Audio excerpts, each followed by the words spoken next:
안녕하세요. 알아두면 쓸모있는 건강한 지식 정보를 전해드리는 알쓸건지입니다. 여러분, 입술에 갑자기 물집이 생기고 따끔거린 경험이 있으신가요? 작은 물집이라고 무시하고 방치한다면 더 큰 문제가 될 수 있습니다. 특히 요즘처럼 날씨가 변덕스러운 환절기에는 입술 포진이 더 자주 나타날 수 있는데요. 이건 남녀노소를 가리지 않고 나타나며 그 중에서도 한 성별이 더 자주 경험한다고 합니다. 오늘 영상에서는 입술 포진의 주요 증상과 원인, 그리고 어떻게 하면 예방할 수 있는지에 대해 자세히 알아보도록 하겠습니다.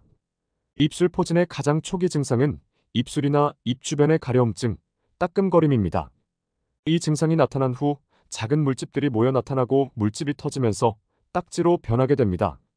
이때 통증이 동반될 수 있으며 일부 환자는 발열, 두통, 피로감까지 경험하기도 합니다. 왜 환절기에 이런 증상이 더 자주 나타날까요? 환절기는 날씨 변화가 급격하게 일어나고 낮과 밤의 온도 차이가 커지면서 우리의 면역력이 쉽게 떨어질 수 있는 시기입니다. 면역력이 약해지면 헤르페스 바이러스가 재활성화되어 입술 포진이 쉽게 발생합니다.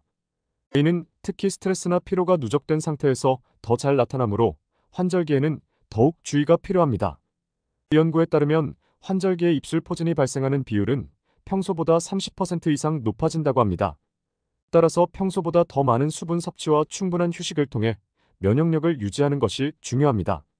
입술 포진의 주된 원인은 헤르페스 심플렉스 바이러스 1형 HSV-1입니다. 이 바이러스는 피부 접촉을 통해 쉽게 전염될 수 있습니다. 대부분의 사람들은 어렸을 때 바이러스에 처음 노출되며 일생 동안 체내에 잠복하게 됩니다. 이 바이러스는 면역력이 저하되거나 스트레스가 많을 때 또는 피로가 쌓일 때 다시 활성화되어 입술 포진을 유발합니다. 흥미롭게도 남성과 여성 중에서는 여성들이 남성보다 입술 포진을 더 자주 경험하는 것으로 나타났습니다. 이는 여성의 면역 시스템이 월경 주기, 임신 등의 요인으로 인해 더 많은 변화를 겪기 때문이라고 합니다. 실제로 일부 연구 결과에 따르면 여성의 입술 포진 발병률이 남성보다 약 20%더 높다는 통계가 있습니다. 입술 포진이 발생했을 때 피해야 할 행동과 음식이 있습니다. 첫째로 물집을 만지거나 터뜨리는 것은 절대 금물입니다. 이는 바이러스가 손을 통해 다른 부위로 퍼질 수 있으며 2차 감염을 유발할 수 있기 때문입니다. 둘째로 입술 포진이 있는 상태에서 키스나 컵, 수저 등의 공유를 피해야 합니다. 바이러스가 상대방에게 전염될 수 있기 때문입니다. 특히 어린아이들이나 면역력이 약한 사람들과의 접촉을 피하는 것이 좋습니다. 마지막으로 입술 포진이 있을 때 매운 음식이나 짠 음식을 피하는 것이 좋습니다. 이러한 음식은 입술에 자극을 주어 물집을 더욱 악화시킬 수 있습니다. 입술 포진을 예방하기 위해서는 무엇보다 면역력을 유지하는 것이 중요합니다. 규칙적인 운동과 균형 잡힌 식사를 통해 면역 체계를 강화할 수 있습니다. 또한 스트레스 관리도 중요한데 스트레스를 줄이기 위해 명상이나 요가와 같은 이완요법을 시도해 볼 수 있습니다. 햇볕에 오래 노출되는 것도 입술 포진을 유발할 수 있으므로 외출 시에는 자외선 차단제를 입술에 바르는 것도 좋은 예방 방법입니다. 입술 포진의 치료법으로는 약물 치료가 가장 효과적입니다. 헤르페스 치료제로 잘 알려진 항바이러스 연고나 약을 사용하면 증상을 줄이고 회복 속도를 빠르게 할 수 있습니다. 일반적으로 사용되는 약물로는 아시클로버, 발라시클로버, 그리고 팜시클로버가 있으며 감염 초기 증상이 나타났을 때 바로 사용하면 큰 효과를 볼 수 있습니다.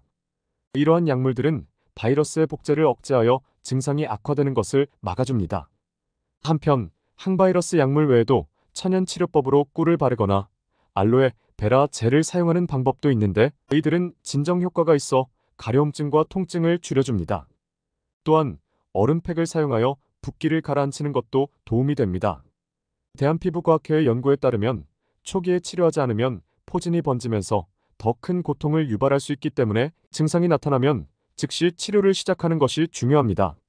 흥미로운 사실은 커피와 같은 카페인 음료가 입술 포진의 발생을 촉진할 수 있다는 것입니다. 카페인은 신체에 스트레스를 유발할 수 있으며 이는 면역력을 약화시키고 헤르페스 바이러스를 활성화할 수 있습니다. 커피를 자주 마시는 분들이라면 입술 포진이 자주 발생하는지 체크해보고 증상이 나타날 때는 카페인 섭취를 줄이는 것이 좋습니다. 게다가 여성들은 자외선에 노출되었을 때 헤르페스 바이러스가 활성화되는 경우가 많다고 하니 외출 시에는 자외선 차단제 사용을 생활화하는 것이 좋습니다. 오늘은 많은 사람들이 겪고 있는 입술 포진에 대해 자세히 알아보았습니다. 작은 물집 하나라고 방치하지 말고 증상이 나타났을 때는 바로 대처하고 치료하는 것이 중요합니다. 특히 환절기에는 면역력을 강화하고 스트레스를 줄이는 생활 습관이 필요합니다. 여러분의 건강을 위해 오늘의 정보가 도움이 되셨다면 좋아요와 구독 부탁드리며 더 많은 건강 정보를 원하신다면 댓글로 알려주세요. 함께 건강한 삶을 만들어 갑시다.